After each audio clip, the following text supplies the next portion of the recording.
Saham-saham apa saja yang patut Anda koleksi atau lepas di awal pekan depan? Sebelum membahasnya, kita simak informasi sejumlah emiten berikut ini. Anak perusahaan Provident Agro Tbk Palm akan mengakuisisi PT Inti Global Laksana. PT Timah Tins menerima penggabungan usaha dengan PT Tambang Timah. Perusahaan gas negara segera mengoperasikan pipa gas terintegrasi di Lampung.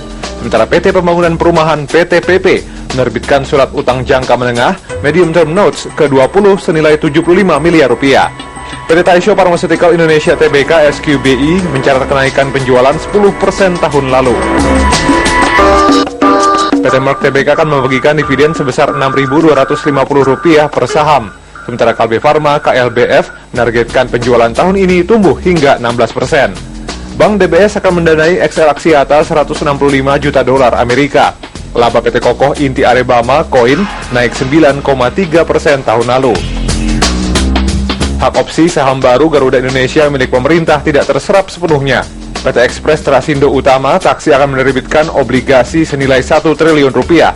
Sementara Bank Tabungan Pensiunan Negara BTPN tidak membagikan dividen atas laba tahun lalu.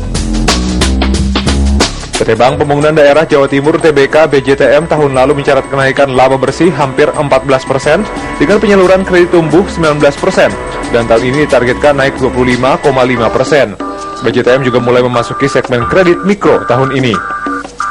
Dan berikut informasi emiten lainnya.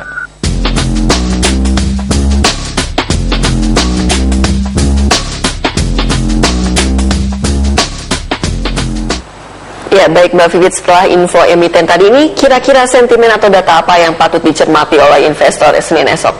Ya, terkait dari faktor global ini masih sangat dominan ya. Kalau kita lihat memang secara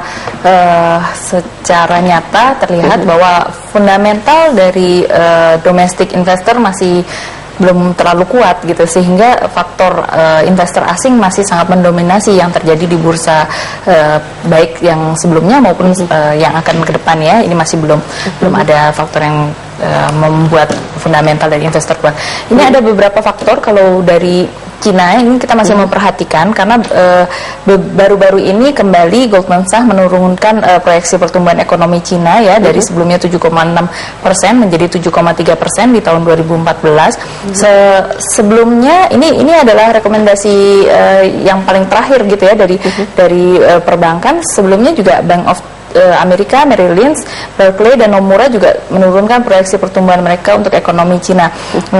Dengan adanya ekspektasi bahwa pertumbuhan ekonomi di Cina ini melambat, ini membuat dari para investor, eksportir, terutama eksportir komoditas, mulai berjaga-jaga akan berkurangnya demand dari Cina. Sementara itu Perdana Menteri Cina juga khawatir karena target pertumbuhan di Cina itu tidak akan tercapai, maka risiko dari investasi akan cenderung meningkat ya. Seperti kita ketahui ada beberapa emiten di China yang mengumumkan default atau gagal bayar, terutama emiten dari sektor properti.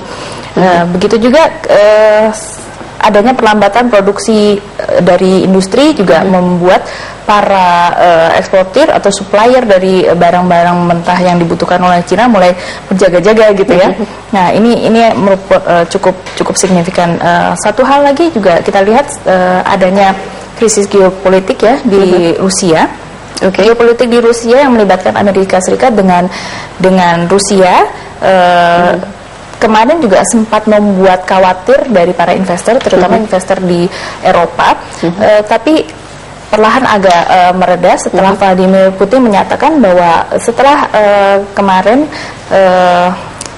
Crimea akhirnya masuk bergabung ke Rusia, akhirnya dia menyatakan bahwa tidak akan ikut campur lebih lanjut gitu. Jadi berarti Tiongkok dan Ukraina harus kita waspadai begitu ya. Itu juga masih Oke, lalu ini saham apa saja yang Anda rekomendasikan esok? Untuk hari Senin saya pikir ada beberapa saham yang secara jangka pendek cukup menarik, yaitu Adaro dan ITMG.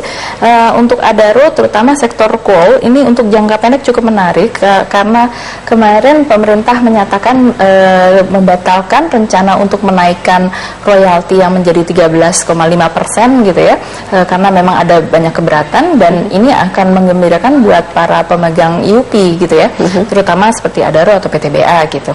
Kemudian kalau saham pilihan berikutnya adalah London Sumatra Plantation untuk CPO. Kalau kita lihat memang belakangan ini perkebunan di Malaysia maupun di Indonesia ini mengalami kekeringan akibat dampak El Nino, sehingga pasokan CPO di dunia relatif berkurang, dan ini membuat harga CPO dalam jangka pendek ini relatif naik, dan ini menguntungkan dari London Sumatra Plantation. Oke, lalu prediksi IHSG bagaimana Mbak dari level support dan resisten? Untuk secara teknikal ya, IHSG di pekan depan, di awal pekan depan itu di level 4.662, 4.774. Oke, 4.672 ya. Ya. Baik, Mbak Vivi, terima kasih atas informasinya dan analisanya. Terima kasih. Ya. Dan sampai di sini kebersamaan kita dalam Money Report. Anda bisa mengakses